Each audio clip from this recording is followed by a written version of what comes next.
merci pour votre soutien. Merci d'avoir investi dans la stabilité politique, économique et sociale du Liban. Merci.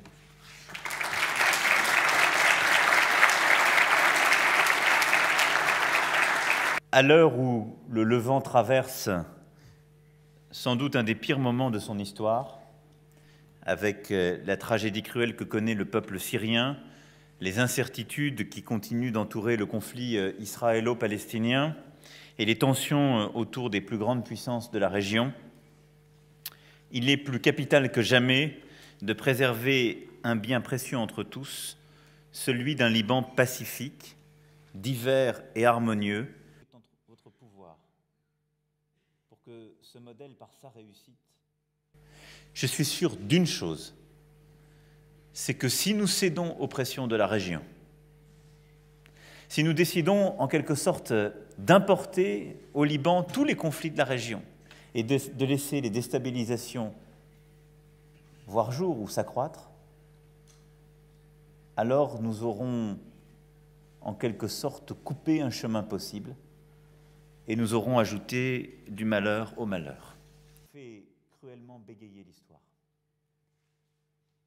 Alors vous l'avez... Cet engagement de la France d'un total de 550 millions d'euros en dons et en prêts à des conditions concessionnelles financera des projets d'infrastructures prioritaires inscrits dans le plan d'investissement des autorités libanaises. Au total, la conférence actuelle permettra de mobiliser un peu plus de 11 milliards d'engagements publics. De ne pas croire, ce ne sont pas des valeurs qui appartiennent uniquement à l'Europe ou à l'Occident. Nous sommes collectivement derrière le Liban, compte tenu de tous les défis du moment et de tous les défis de la région. C'est ce qui explique cette mobilisation inédite de la communauté internationale et la réussite de cette conférence.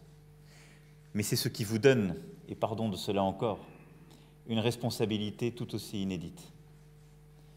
Celle de préserver ce trésor qu'est le Liban dans la région, par ce qu'il représente et ce qu'il constitue. Je vous remercie.